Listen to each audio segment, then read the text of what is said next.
Bonjour à tous et bienvenue sur boursicoté.com pour cette nouvelle analyse technique du CAC 40 en point matinal et donc après une hausse qui a porté ici le CAC 40 de niveau proche des 4400 points, ici à un point haut proche des 4780 points, et bien le CAC 40 semble se stabiliser dans l'attente d'une intervention de Donald Trump concernant l'attitude de la Chine.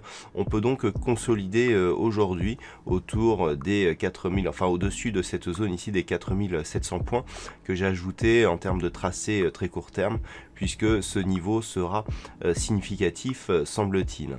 Du point de vue des indicateurs techniques, nous avons une configuration qui marque le pas ici avec donc une fin de dynamique baissière semble-t-il sur les histogrammes du MACD, avec une sortie ici du RSI qui pourrait nous donner un signal de consolidation justement par rapport à l'évolution court terme ici de cette tendance. Donc par rapport à cette phase de consolidation, nous avons déjà ce premier niveau des 4700 points qu'il va falloir surveiller, puisque alors on avait un objectif à 4720 points, qui était tout simplement le point haut significatif que nous avions ici sur cette première tentative de sortie du range d'évolution précédent. Alors la résistance a été réévaluée en fonction ici de ce qui s'est passé sur cette cassure.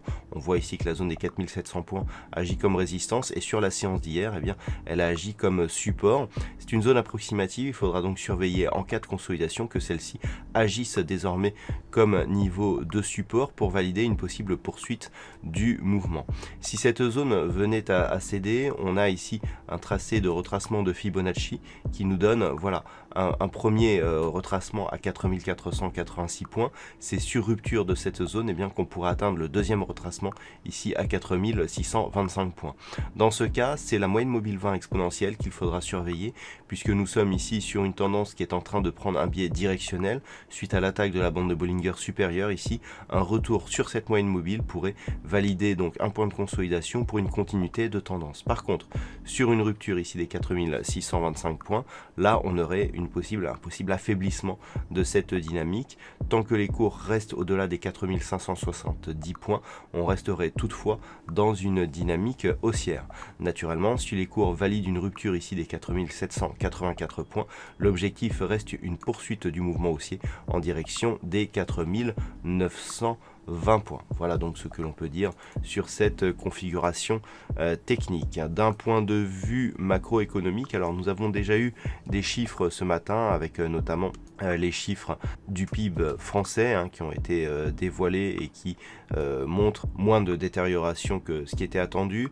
Alors ce qui est notable, c'est en fin de matinée, donc à 11h, les chiffres de l'inflation de la zone euro qui seront dévoilés, qui pourront là aussi nous donner un premier état de l'effet du confinement sur la zone euro.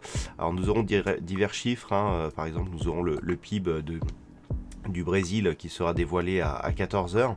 Alors du côté des États-Unis, pas de statistiques majeures attendues. On attend il y a des chiffres mineurs qui seront dévoilés. Par contre, du côté du Canada, nous aurons le PIB, les chiffres du PIB qui seront dévoilés à 14h30, qui pourront éventuellement nous donner des mouvements sur les paires de devises libellées en dollars canadiens. Nous avons à 17h un discours du président de la Fed qui est attendu, mais c'est surtout l'intervention de Donald Trump, puisqu'en fait Donald Trump est attendu sur le comportement de la Chine par rapport au coronavirus et donc à la pandémie de Covid-19. On sait que ces propos peuvent affoler les marchés et donc orienter les dynamiques futures. Donc il faut vraiment être attentif par rapport à cette intervention. Voilà, et donc ce sera la fin de semaine. Donc je vous souhaite une bonne séance et on se retrouve dès ce soir pour toutes les autres analyses techniques du site boursicoté.com.